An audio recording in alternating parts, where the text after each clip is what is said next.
This GT Zaskar is a lie, and that's because it's actually a GT aggressor. I'm Johnny, and this is Go Johnny Go. So, what's the purpose of this project? This is a steel-framed GT aggressor from about 1994. This frame is in a sorry state. There's a lot of paint chips on it, which I'm trying to show you now, and there's lots of rust. The idea for this project had been running around in my mind for quite a while. I had enough parts in my shed to build up a 26-inch frame, nothing fancy, nothing really outstanding, a couple of wheels and things like that, and I knew it wouldn't take much to put this project together.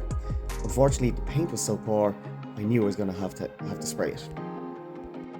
This bike is a 16-inch GT aggressor. It's probably had a hard enough life. It's possibly just a kid's bike at some stage, and it's been leaned against the walls, and there'd been lots of chips out of the paint, and yeah, it was in a sorry state. Lots of scratches, especially on this section here. My assessment of this frame was that it was structurally sound, although a lot of these marks were never going to polish out, and the patina was just a little bit too much.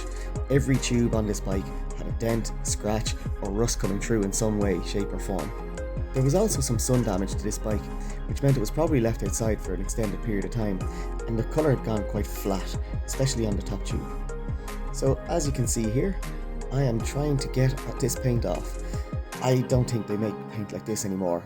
It's really tough to get off, and yep, the wire wheel had to come out. For environmental reasons, most paints these days are actually water-based. This paint was made in 1994, and it was definitely tough as old boots to get off. I used a combination of a wire wheel on a drill, sandpaper, and I actually resorted to using some paint remover as well.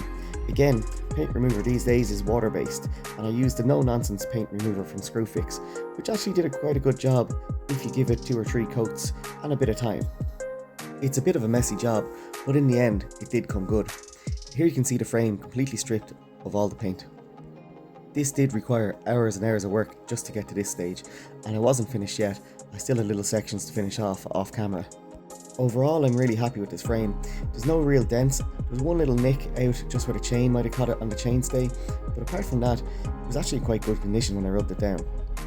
Speaking of conditions, as you can see here, it's quite windy while I'm spraying, so when I was putting on this primer, it actually wasn't a perfect day, but as I was spraying this over a couple of days, I was willing to take the risk because I was going to sand it down in between coats anyway. Here you can see I'm using 1000 grit wet sandpaper just to give this paint a bit of a key in between layers. The most important part of spraying any bike is to get the preparation right. Another windy and overcast day, but I did manage to get a good layer of primer on here.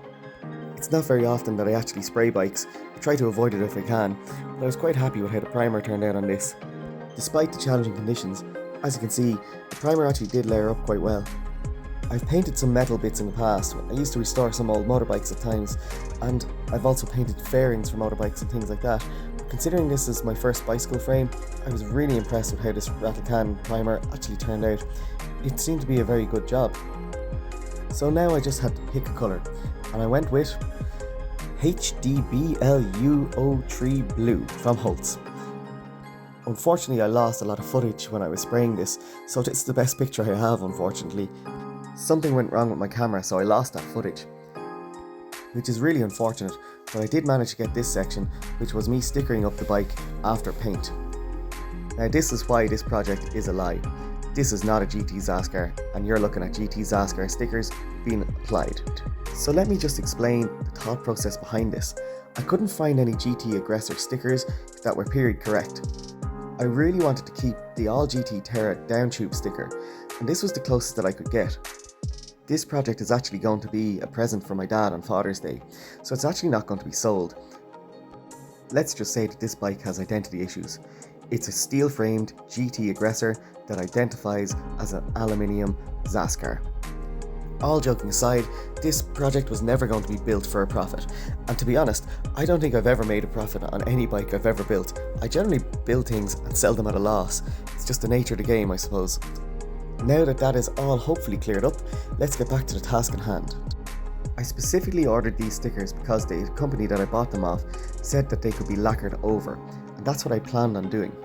I was impressed with the quality of these stickers, and even though this is the reason that this project is a lie, I was really impressed with how easy these were to apply to the bike. There was one small issue with these stickers. You can't really see it on camera, but just where it says all on that side, the sticker actually curled up because of the way it had been bent and sent in transit. This bike is never going to be 100% perfect, but I do think that we've done it justice here. I'm a really big fan of this colour scheme on the GT Zaskar, so I think we've done this frame some justice. And it's not finished yet. We still have to apply some layers of lacquer so that the paint can really pop, especially with those stickers being able to be lacquered over. After reading up a lot of painting advice, I decided to hang this frame up, letting the stickers settle before I applied a layer of lacquer. The weather gods weren't looking after me this day, so I actually had to bring the frame inside to get the first layer of lacquer on it. I'm glad I brought it to a much more controlled environment. Spraying lacquer is much harder than spraying paint. It appears to be thinner and tends to run quite a lot more, especially when you're close up to it. There's a lot less room for error. But if you do make a mistake, it's good to know that you can actually sand down the lacquer nice and gently and reapply.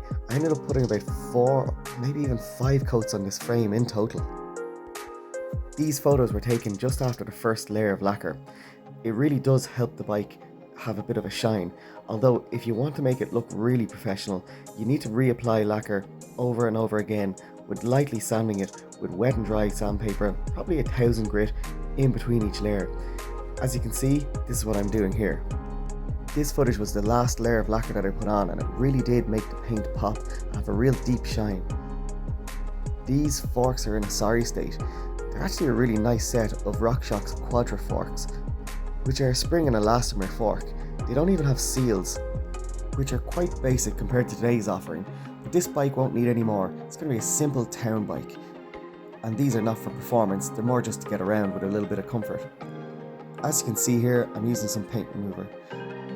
The fork and the fork bridge are much easier to have the paint removed from compared to the actual frame itself of the bike. This paint stripper made very easy work of the existing paint. So we're coming close to the end of the video, but don't worry, there is a part 2 coming up. As a little sneak peek, I'm going to let you guys see the colour that we're going to spray the fork.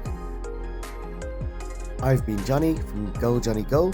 Please like and subscribe, and watch out for part 2 coming up soon.